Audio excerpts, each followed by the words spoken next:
Ang kwentong ito ay iilang tao lang ang pinagsabihan ko. Tawagin niyo na lang akong Sofia. Ang bahay namin ay itinayo noong 1860. Hindi ko natanda ang eksaktong buwan at petsa. Si Gladys ang may-ari nito. Nabili namin ito sa kanya. Siya ay isang sundalo, pero patay na siya ngayon. Isa ang bahay na ito sa pinakamatanda sa bayan. Sa pinakadulo ng bakod ay may isang malaking puno at ang kasunod sa bahay namin ay tindahan ng mga bulaklak. Bulaklak para sa lahat ng okasyon, patay, birthday, anniversary, maging ng kasal. Sa bandang kaliwa ng bakod ay may swimming pool. Luma na pero pwede pa. Ang swimming pool ay napapalibutan ng mga halamang gumagapang. Si Mama ay antique avid dealer, kaya kahit narinig niyang haunted house ito, ay binili niya pa rin. May kwento kasi na ang bahay na ito ay ginawang temporary hospital ng mga sundalo, kaya maraming namatay dito noong unang panahon. Marami na ang nakakita ng mga multo. Ayaw namin ni Papa na bilhin ito, pero mapilit naman talaga si Mama. Dalawa kaming magkapatid na babae, Ate Margs. Nasa 19 years old ako nang nangyari ang kwentong ito. Halos mag-isang buwan na kami sa bahay at wala naman kaming nararamdaman. Maayos ang lahat. Hanggang isang araw ay nagkasakit ako. Hindi ako umalis. Si Mama at Papa ay pumasok na sa kanilang mga trabaho. Pinilit kong tumayo para magluto ng noodles nang may isang bungkus na bulaklak sa lamesa sa may kusina. Napangiti ako. Buong akala ko ay dumating ang ate ko. Naalala ko pa kasi noong aming kabataan, konting lagnat ko lang ay may chocolate na ako at bulaklak mula kay ate. Nagluto ako ng noodles at dinala ko ang bulaklak sa kwarto. Hinintay kong pumasok si ate sa kwarto, pero walang dumating. Hanggang sa dumating sina Mama at Papa. Sinabi ko ang tungkol sa bulaklak at ang buong akala ko na dumating si ate para dalawin ako dahil may sakit nga ako. Sinabi ni Mama na katatapos lang nilang mag-usap ni ate at sinabi niyang hindi siya makapunta at sobrang busy ito. Pero hindi pa din ako nakalimutan ni ate. Binigyan niya ng pera si Mama para bilhan ako ng bulaklak at tsokolate. Napaisip ako, Ate Margs, kanino itong bulaklak na hawak-hawak ko ngayon? Halos nakalimutan ko na ang tungkol sa bulaklak. Nang isang araw, pagbukas ko ng pinto, ay may isang bungkus na bulaklak sa lapag nito. Dinampot ko ito, dinala sa loob. Pinakita ko ito kay Mama habang nanonood ng TV. Sinabi ni Mama na baka nagkamali lang daw ng address ang nag-deliver.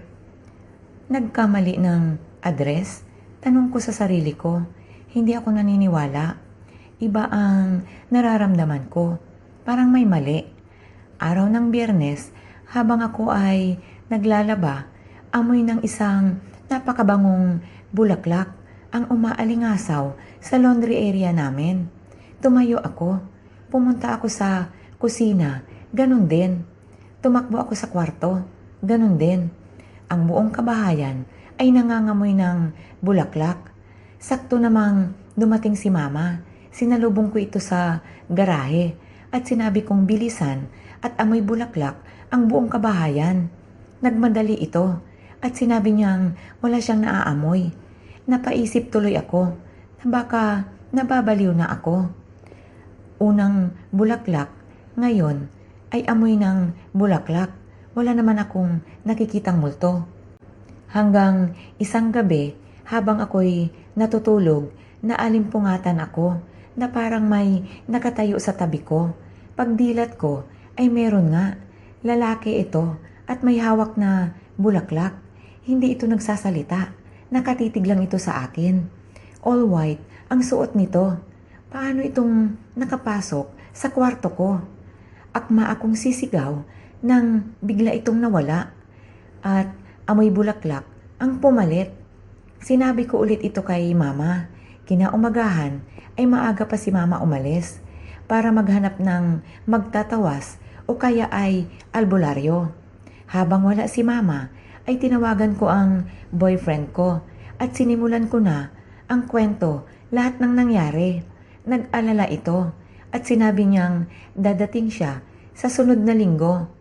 Habang kausap ko ang boyfriend ko sa telepono ay biglang nagsara ng malakas sa pintuan. Wala namang hangin. Biglang nag-amoy bulaklak ang buong kabahayan. Sa pagkakataong ito ay alam na alam ko ang amoy. Amoy ng bulaklak para sa mga patay. Kinalibutan ako. Binaba ko ang telepono at ang huling narinig ko sa boyfriend ko ay darating siya. Lumabas ako ng bahay. Nakatayo lang ako sa bakuran. Nilingon ko ang bahay. Nakikita kong bukas-sara ang pintuan. Mga ilang minuto lang dumating si mama at may kasamang albularyo. Sa labas pa lang ng bahay ay sinabi na nitong mag-ingat daw kami at puro kaluluwa ang nakatira sa bahay. Lumingon ang albularyo sa akin, Ate Marge, at nagsabing may kaluluwang nagkakagusto sa akin. Matapang daw ang kaluluwang ito. Dobling ingat daw ako. Sa mga taong nakapaligid daw sa akin ay may isang mamamatay. Magmula noon ay bihira na akong lumabas ng bahay. Halos binabantayan ko ang TikTok ng relo. Mula nang pumunta sa bahay ang albularyo ay hindi na ako nagkaroon ng katahimikan. Hanggang sa may nagdoorbell. Pagkabukas ko ng pintuan ay si Mark, ang boyfriend ko. Walang nangyari mula nang dumating si Mark. Normal ang mga araw. Isang araw, nagpatulong ako kay Mark na ilipat ang isang maliit na sofa sa aking kwarto sa second floor. Habang paakyat kami, nanlaki ang mga mata ko. Ang lalaking nakatoksido na nakita kong nakatayo sa tabi ng kama ko ay nasa likod ngayon ni Mark. Tinulak niya si Mark na out of balance ito. Gumulong ito pababa. Napakalaki ng sugat nito sa ulo. Umaagos ang sariwang dugo. Tinatawag ko ang pangalan niya pero hindi na ito sumasagot.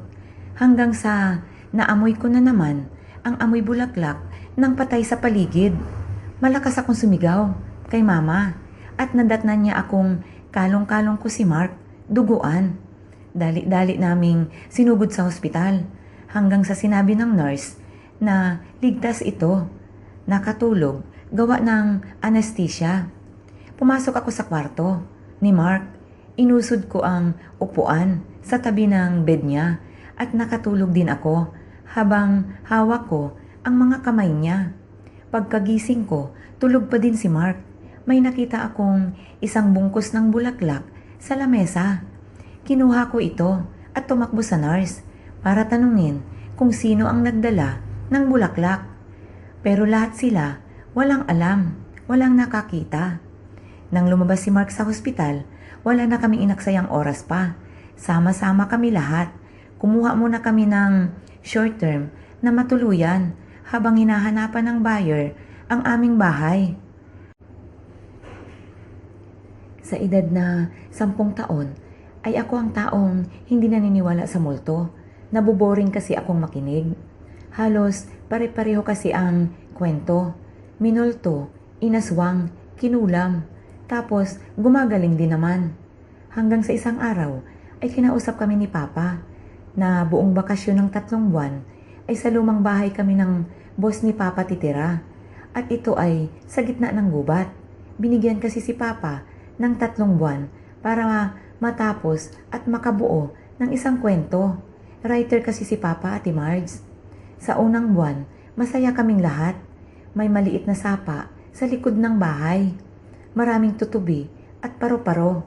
Naging libangan ko na ang manghuli at pinapakawalan ko din naman. Si Mama ay nagluluto. Nagsusulat naman si Papa. Laging ako lang ang nasa labas ng bahay. Paminsan-minsan, si Mama nakikiupo sa akin at makipagkwentuhan.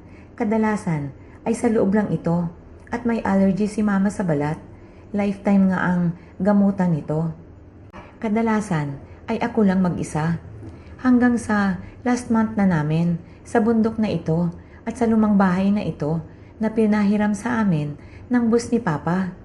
Lumabas ako at napakainit ng ihip ng hangin. Pero maaliwalas naman, nagsasayawan sa hangin ang mga kahoy. Ngunit napakainit ng ihip nito. Biglang kumulog at kumidlat. Pumasok ako sa loob. Ang sobrang init minsan ay palatandaan na uulan pagkatapos. Nasa loob lang ako ng kwarto habang nakatanaw sa labas. Nakikita ko ang mga kahoy nagsasayawan sa ihip ng hangin. Hanggang sa marinig ko na may tumatawag sa pangalan ko. Tuwing iihip ang malakas na hangin ay sinasabayan ito ng pagtunog ng pangalan ko. May tumatawag talaga sa akin. Binuksan ko ang bintana. Parang nakikita ko kung aling kahoy nagmula ang boses. Lumabas ako. Ayaw ng isip ko pero tuloy-tuloy sa paglakad ang mga paa ko. Hanggang sa napatapat ako sa isang puno kung saan ito ang pinakamababa sa lahat. Hinawakan ko ito at napansin kong may nakaukit dito. Lucas Magdayaw. Pinanganak 1965. Namatay 1975. Nang mabasa ko ito ay nakaramdam ako ng sobrang lungkot hanggang sa napaiyak ako. Hindi ko siya kilala pero ramdam ko ang lungkot niya. Napakabata pa niya. 10 taon siya nang namatay. Kaedad ko lang sa ngayon. Naglakad-lakad ako at may isang puno na umagaw sa akin ng pansin. Nilapitan ko ito at may nakaukit din. Cindy Archaga, pinanganak 1963, namatay 1973. Nakaramdam ulit ako ng lungkot. 10 taon din ito. Naaawa ako sa kanila, Ate Marge. Nararamdaman ko ang kalungkutan nila. Nakatayo lang ako sa punong iyon nang parang may tumawag sa pangalan ko. Napalingon ako sa kaliwa at naglakad. Dinadala ako ng mga paa ko. Isang puno na may nakaukit din. Leo Lacerna. Pinanganak 1960. Namatay 1970. Habang binabasa ko ang nakaukit nang biglang may mga daliring humawak sa aking leeg. Napakahigpit ng pagkakasakal sa liig ko. Hindi ko siya nakikita. Sa bandang likuran ko ito. At habang sinasakal ako, nag-flashback sa memorya ko. Nakikita ko ang 3 batang sinasakal. Humangin ng malakas. Naglaglagan ang mga dahon sa paligid. Sumasayaw ang mga kahoy. Biglang may natumbang kahoy sa side ko at biglang nawala ang sumasakal sa akin. Tinitingnan ko ito. Ito ang kahoy ni Cindy Archaga. Para akong natauhan. Ano ang ginagawa ko sa gitna ng kakahuyan? Narinig ko ang boses ni Papa at Mama. Hinahanap ako. Sumagot naman ako nang pasigaw din. Yumakap ako kay Papa at sinabi kong ang mga kahoy sa likuran ay isang libingan. Nagkatinginan sina Papa at Mama. Sinabi kong may mga batang nakalibing sa mga kahuyan at sila ay pare-pareho ang edad, 10 taon. Tinawagan ni Papa ang boss niya at sinabing sa bahay na lamang tapusin ang kwentong ginagawa nito. Dumating naman ang boss ni Papa at may dala-dala itong chainsaw, yung lagaring di motor, pangputol ng kahoy. Sinabi kasi ni Papa na may tumbang puno na nakaarang sa daanan. Hindi makadaan ang sasakyan. Ang kahoy na iyon ay kay Cindy. Pero nang lapitan namin ni Papa ay walang nakaukit dito. Nang dumating ang boss ni Papa ay nilapitan ko ito. Sinabi kong ang mga kahoy sa likuran ay libingan. Sinabi ko na nakita ko ang kahoy ay may nakaukit na pangalan, buwan ng kapanganakan at buwan ng pagkamatay. Pare-pareho sila sa edad, 10 taon. Nakatulala naman ang boss ni Papa, Ate Marge. Hanggang sa simula itong magkwento, bago niya nabili ang bahay, ay dati itong semi-hotel. Iba-iba ang nakatira. Kaya pala meron itong 12 kwarto. Naisip ko, ang 3 bata ay hindi magkakilala. iba-ibang guest. Pero pare-pareho ang kwento ng pagkamatay. Lahat ito ay namatay sa sakal. Ang pinakahuli ay mismong mama nito ang sumakal sa kanyang 10 years old na anak. Sa investigasyon ay wala ito sa sarili. Hindi niya alam ang nangyari. Paano niya sasakalin si Cindy Archaga, kaisa-isa niya itong anak. Mula noon ay isinara ito ng may-ari. Pero marami ang nakakakita at nakakaramdam ng multo sa lugar na yon. Mga kwento mula sa hikers at campers. Sabay-sabay na kaming bumalik sa city, Ate Marge. Ngayon ay 28 years old na ako, nagtatrabaho at may sarili ng pamilya.